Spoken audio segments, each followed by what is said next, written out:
The fellow Toastmasters, there was a poll taken recently in California. They called up 1,000 people and asked them if they thought illegal immigration was a serious problem.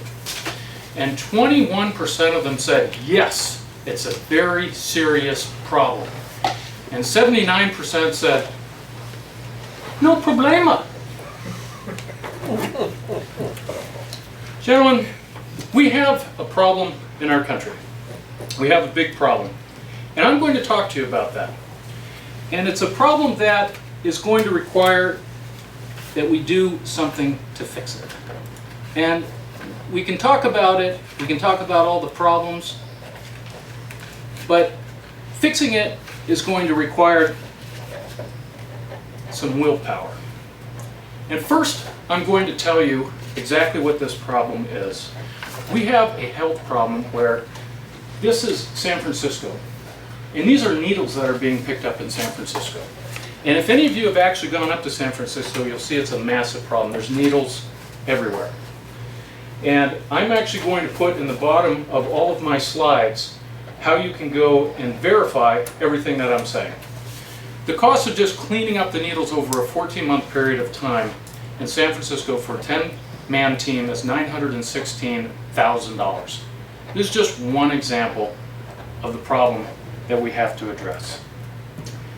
Now what I am going to do is take the information I got from my evaluation from Michael last week where he said, I have a tendency to give too much information. And what I got out of that is that I need to tell you what I'm going to tell you, then tell you, and then summarize what I just told you, because I've got a lot of material. But I have every confidence that you guys are smart enough. I have faith in you that your attention span is long enough to stick with me during this process and that it won't be addled by any type of California pot addiction. So, let me go ahead and introduce you to what I'm going to introduce you to. There's a huge drug epidemic in San Francisco with the needle pickup team. Second, there's a free needle exchange program that sends a mixed moral message. Third, drug abuse is responsible for 1/4 of the AIDS and HIV problem. Half of it's caused by homosexuality, but that's a different speech, I'm not getting into that. 4, the Catholic Church is against free needle exchanges in 4 treatment centers. 5, there were 70,237 USA deaths from opioid overdoses last year. 70,000. It's a huge number. This number is 3 times the deaths from terrorism in the entire world each year. Just to put that in perspective. It's 11 times the deaths from terrorism in Iraq, 11 times the deaths from terrorism in Afghanistan, and 35 times the deaths from terrorism in Syria. These are huge numbers. Number 7, the 70,000 USA deaths is more deaths each year than the 10 years of the Vietnam War. The whole 10 years of the Vietnam War, during the most deadly, there was 58,000 killed in action. That's over 10 years. That's 5,800 a year. There's 12 times the KIA rate from illegal drugs in this country each year than what we experienced in Vietnam. Drug cartels are killing 29,000 Mexicans each year, using American drug money to do it, and oftentimes American AR-15s. The 164,000 Mexicans killed since 2007 is 2 times all the civilian deaths in Iraq, 8 times all the civilian deaths in Afghanistan, and the grand majority of these opioids are coming across the border. You'll have people tell you it's not coming across the border. I'm going to show you a neat little, well, it's not neat, it's horrible graph that shows that that's where it's all coming from. Drug cartels have corrupt distribution network throughout the entire United States. The Guzman conviction is only tip of the iceberg. And the cost of opioid use disorder and overdoses is $78 billion in the year 2013. And you compare that to the $5.7 billion that Donald Trump is asking for a wall. 13 times the amount of carnage is being done to our society every year from illegal drugs than would be saved if we actually built that wall. There's 400,000 illegal immigrants each year who come into this country. They vote 3-to-1 Democrat versus Republican. And I'll show you the proof. It's real fun. So, previously, Schumer, Feinstein, Obama, and a number of the Democrats were against illegal immigration. And I'll actually show you a neat little clip from Georgetown by Schumer in which he talks about how he's against illegal immigration. But in the 10 years since 2009, they've all switched to the other side. They've all done these flip-flops. Why? Well, if you do the math, you will find out that they've had a change of heart. If there's 400,000 illegals with 300,000 Democrats, less 100,000 Republicans, that yields a net gain to the Democratic Party of 200,000 per year from illegal immigration.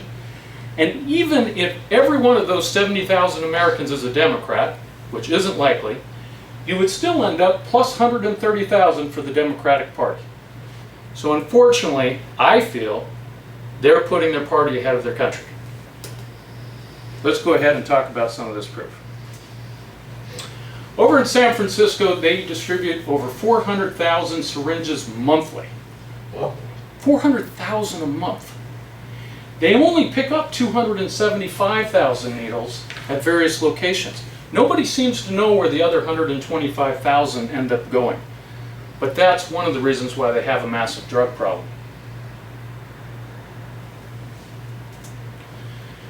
I talked about how AIDS is facilitated by needle exchanges. This is actually a map AIDS view of San Francisco. And right here in the Tenderloin, which is the worst part of San Francisco, 7%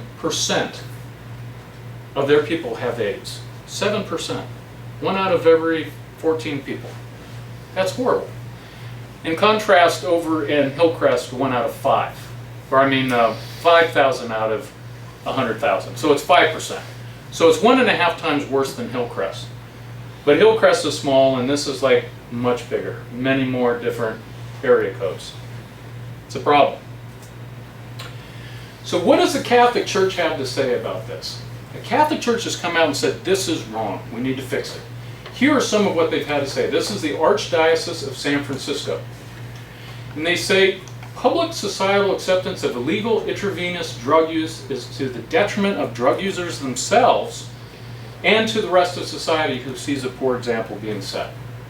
It's illegal according to federal law. And giving out a mixed message just encourages people to go do whatever they want rather than having a moral example being set. It's a violation of federal law. They're setting a negative example. It's tearing apart the social fabric of society. And what they recommend is more drug and alcohol rehabilitation services. They do want to try and treat these people. But they also want to access additional medications. Naloxone, buprenorphine, these can help people to get off heroin, slowly but surely. They have horrible side effects, but not as horrible as heroin, and it can be part of a treatment program. So they don't just want to lock people in jail, they do want to treat them, they do want to help them make better. And they say, we understand that those in San Francisco are handing out the free needles have good intentions, but we have to look at the results, and the results are horrible. So let's not give a mixed message, let's help the addicts, and let's try and fix this problem. How big is the problem? I looked at San Francisco because that's close by. Many of you have seen it, many of you experienced the homelessness, the drugs, the needles all over. Look at this number, 70,237 deaths in the year 2017. That's enormous, guys. It's enormous. And let me contrast that with what just happened in New Zealand. 50 people were killed. 50 people, Muslims, were killed by some white supremacist with a gun. The media will now spend 1,400 as much hours and time trying to make you all feel guilty if you're a gun owner and make you doubt yourself if you're a white male, then they're going to spend talking about what they should be spending 1,400 times as long talking about, which is the 1,400 times more deaths that we're inflicting upon ourselves through illegal drugs. The media has an agenda, and it's not pro-USA. Let's compare those 70,000 deaths to the terrorist attacks that go on throughout the world. Terrorist attacks throughout the world are 26,000 in 2017. There's close to 3 times more deaths in America from illegal drugs than terrorism around the entire world. Does the media spend 3 times as much time talking about that as they do terrorism? No. And in Iraq and Afghanistan, it's only 6,000 only. In Syria, only 2,000. In the United States, there's only 95 deaths from terrorism. But I can bet you that when you do the math, the media is not concentrating on where the real problems are if they did the math dividing fatalities by different types of circumstances. So let's take a look at Vietnam. In Vietnam, over this 10-year period, 1956 to 70, well actually it's longer than 10 years, but most of the casualties happened in 64 to 73. There's 58,220 deaths over 10 years. Do you guys remember what a stink all the protesters were making about Vietnam? I'm a little young, so I didn't actually grow up during the Vietnam protests, but there was enough carnage going on that I still got to experience it 10 or 15 or 20 years after all of those protests. It was a blight upon our national soul. People were saying, don't go into Afghanistan, it'll be another Vietnam. Don't go into Iraq, it'll be another Vietnam. It was a scary, horrible thing that has scarred our country. And yet, 1/14 as many deaths as we're now experiencing on a yearly basis from opioid poisoning. Just to re-emphasize this, I put up this horrible graph. And you can see it's growing. It's not got like a little downward shift. It's starting to get that little hockey type look to it. You know, if this was a climate change graph, everyone would be going out and protesting, but instead it's people dying of opioid poisoning. So now we know what's happening to America. What's happening to Mexico? 29,000 deaths last year. 2/3 of those are drug related. 2/3 of those are directly correlated with cartels killing people and fighting over their drugs and who gets to service which neighborhood and who gets to be the mule that carries it across the United States. And extortion. It's a kleptocracy over there. You guys know what a hellhole it is. I don't even go there anymore. It's horrible.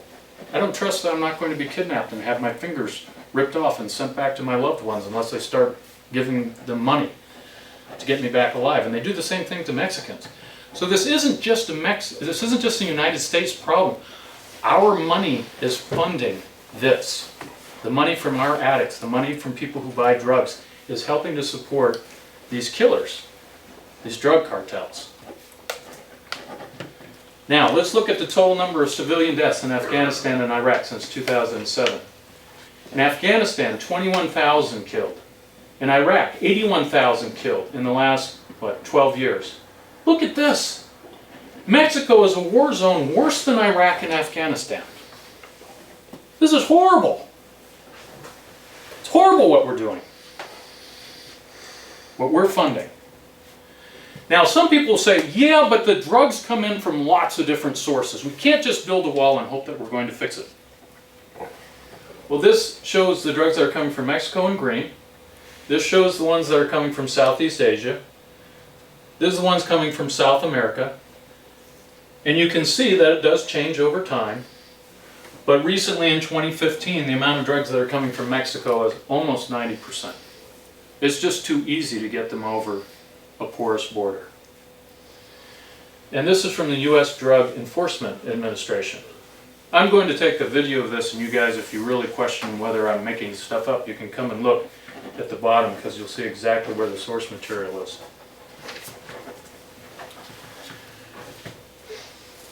So this was an exhibit in the Guzman trial where they got one of the big kingpins that was extradited to the United States because he couldn't be held in maximum captivity prisons because he just kept bribing people to let him out. So he finally got extradited to the United States, primarily because his relatives wanted to get rid of him and take over the business for themselves, so they threw him like a fish to the United States. But the orange is the Sonoan cartel. You can see orange almost everywhere. The Gulf cartel is here in red and pretty much owns half of Texas for distribution rights for illegal drugs. And then you have, you've got another one. There you go, the Juarez cartel, which has this area. I had no idea how extensive the networks are, and I had no idea the government knew all about them also. But it only comes out in trial when they're trying to take down a kingpin. Since we're here over in San Diego, it's sort of important to see what's happening over here.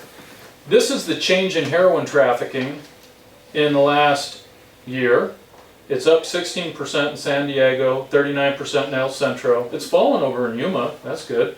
In Tucson, it's up 58%, El Paso, 138%. You can see that they have a good knowledge of exactly what's happening and who the cartels are and where they're operating. This was eye-opening to me. I had no idea that we knew all of these people. Unless you go and read some of these stories that are published in Breitbart, you not even understand the carnage that's going on down at the border. Because it's hidden. Because it doesn't match with the media's agenda. So what does this cost us? Well, let's look at it on an individual basis. $6,552 a year for methadone treatment to get somebody off of heroin. Remember, these were the drugs that were recommended by the Catholic Church. Buprenorphine, $5,980 a year.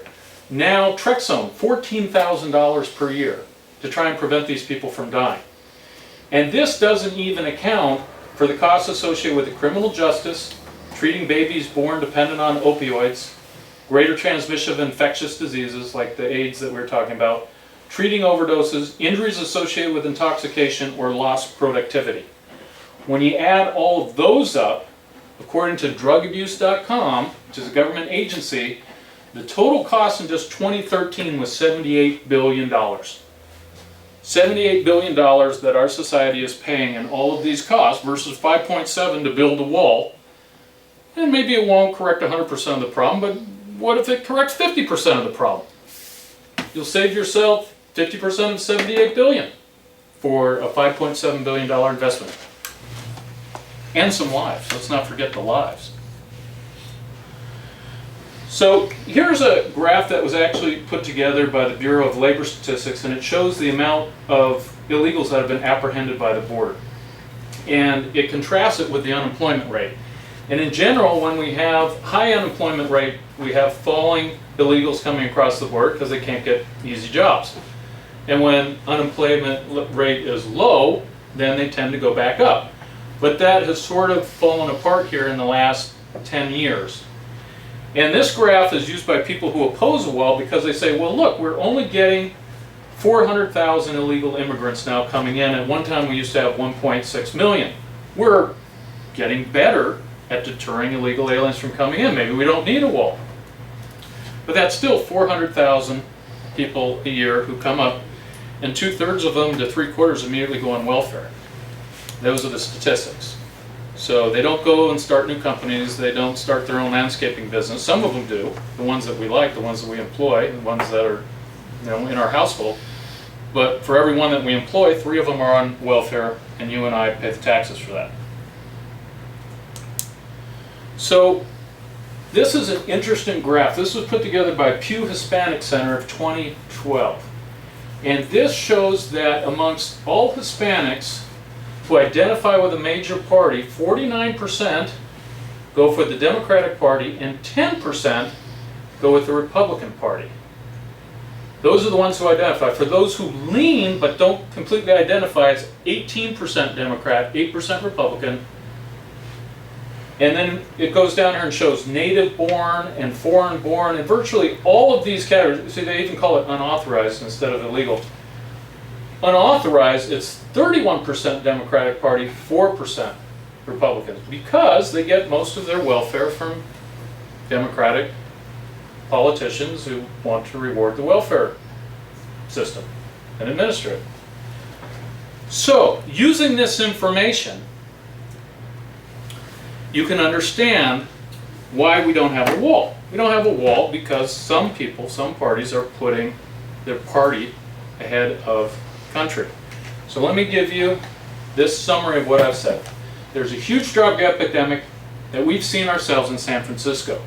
That gives us the local knowledge to know that what I'm saying is happening all over the country might in fact be true. The free needle exchanges sends a mixed moral message. You know that. If you tell your daughter, be home by 10 o'clock on prom night, but I'm going to bed at 9:30. Do you think she's going to come in at 10 o'clock, or do you think there's no consequences to coming in at 12 because dad's asleep and won't know? Then she's pregnant. Because you can't screw before 9. That's right. That's right. We all know that. At least, never mind. All right, so there's 70,000 USA deaths from opioid overdoses each year. There's 70,000, 3 times the deaths from terrorism in the entire world each year. I have to repeat all this stuff because it's a lot of information. And I know you guys are starting to lose your interest. The drug cartels are killing 29,000 Mexicans each year. Building a wall would not only save 70,000 Americans, it would probably help save the lives of 29,000 Mexicans too. If we really cared about other people, that might be something we'd consider. There's been 164,000 of them killed since 2007, which is 2 times the deaths in Iraq and Afghanistan. The grand majority of these opioids are coming across the border from Mexico. Drug cartels have a corrupt distribution network that's tightened around the throats of a lot of addicts in America, frankly. And the cost of this disorder is $78 billion per year in 2013. Let me show you this next graph. I'm going to let you listen. We must create a system that converts the current flow of primarily low-skilled illegal immigrants into the United States into a more manageable and controlled flow of legal immigrants who can be absorbed by our economy. Let me elaborate. The first of these 7 principles is that illegal immigration is wrong, plain and simple.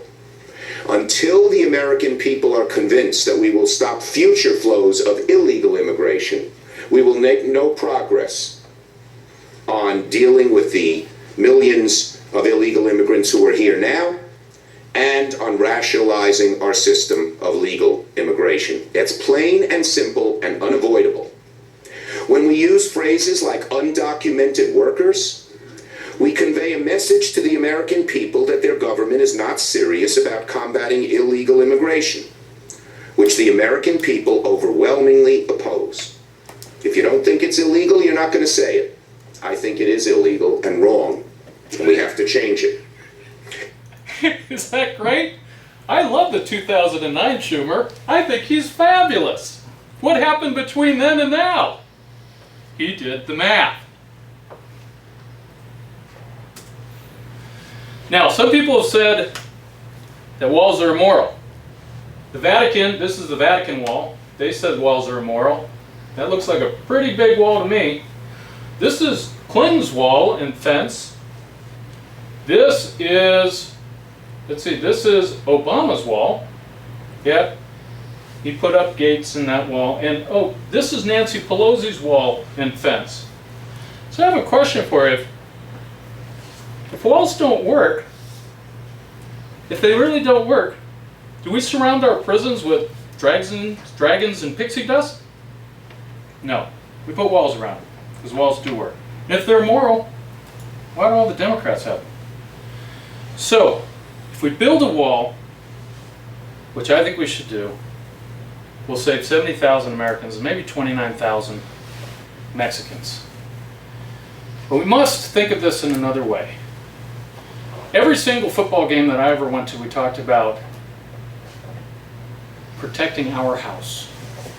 We don't let other people come in with their muddy shoes, put their muddy shoes on our couch, piss all over our toilet, vomit in our bedrooms. We might end up doing that, but they are not allowed to do that. We protect our house. We need to protect our house. We need to protect our nation with a wall. But most importantly, we need to protect our souls. Because we've been talking about supply. The demand is still here. And if we can build a wall around our souls and decrease our demand for illegal drugs, all of us would go away without even having a wall. So, I started this talking about St. Michael, the Archangel, defend us in battle. And I would like to have a quick prayer to end this conversation. I know this is a Catholic prayer, and some of you don't want to participate in Catholic prayers, but I hope that you can be non-judgmental and tolerant. Because I think we should be building alliances with all of the Judeo-Christian proponents out there and coming together. Because if we don't, we leave a hole the size of God in our nation, and the atheists fill that hole, and the cults like climate change. Climate change, people call us climate change deniers. They're actually border carnage deniers. So, Please join me if you can. St. Michael the Archangel, defend us in battle, and be our defense against the wickedness and snares of the devil. May God rebuke him, we humbly pray. And do thou, O Prince of the heavenly host, by the power of God, thrust into hell Satan and all the evil spirits who prowl the world, seeking the ruin of souls. Amen. Thank you, sir. Thank you. Gentlemen.